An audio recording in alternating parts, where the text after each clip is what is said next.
સુરતના city light વિસ્તારમાં આવેલી નવી બનેલી રૂંગટા ઓસ્ટ્રિયા નામની બિલ્ડિંગ નીચે ભીષણ આગ લાગવાની ઘટના સામે આવી છે, જેમના આગના ગોટે ગોટા દૂર દૂર સુધી નજરે પડતા ભયનો માહોલ સર્જાયો હતો.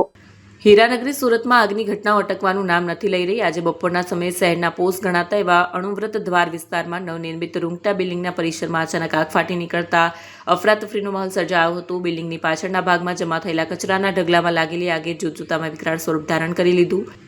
મળતી માહિતી અનુસાર અણુવ્રત દ્વાર પાસે આવેલી નવનિર્મિત રૂંગટા બિલ્ડિંગના પાછળના ખુલ્લા પરિસરમાં મોટી માત્રામાં કચરો અને અન્ય બિનઉપયોગી સામાન પડેલો હતો. અચાનક કચરાના ઢગલામાંથી ધુમાડાના ગોટા ગોટા નીકળવા લાગ્યા અને જોતજોતામાં આગે વિકરાળ સ્વરૂપ ધારણ કર્યું. નવનિર્મિત બિલ્ડિંગમાં કામ કરતા કામદારો આગ જોઈને પોતાનો જીવ બચાવવા ભાગી બહાર આવ્યા. જોકે હજુ સુધી આગમાં કોઈ જાનહાનિ થઈ હોવાના સમાચાર નથી.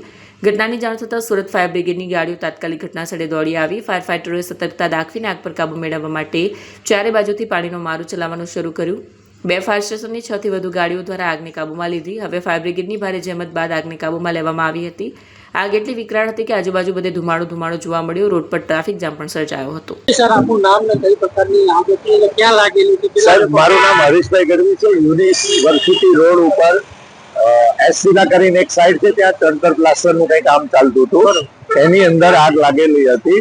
બહારની સાઈડ તમને દેખાય એ પ્રમાણે તમામ જે લાકડાના વાંસથી બનાવેલું હતું એ સળગી ગયેલું છે. 11માં 12માં માળ સુધી 4 ગેટની ગાડી બોલાવેલી હતી. માન દરવાજા, મજુરા, વેસુ, ભીમરાજ 7 થી 8 ફાયર એન્જિનો ટેન્કરો સાથે અહીંયા બોલાવેલા હતા.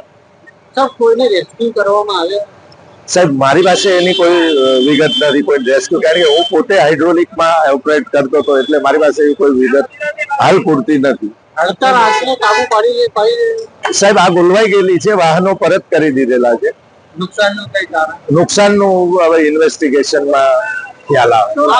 આગનું કારણ શું જાણવા મળ્યું? આગનું સાહેબ કાં તો શોર્ટ બીડીનો કેસ આવે, કાં પછી કોઈ વેલ્ડિંગ કરતો હોય, તો એવું અમે પબ્લિક પાસે ગણગણાટ સાંભળ્યો કે એક વેલ્ડિંગ કામ ચાલતું હતું.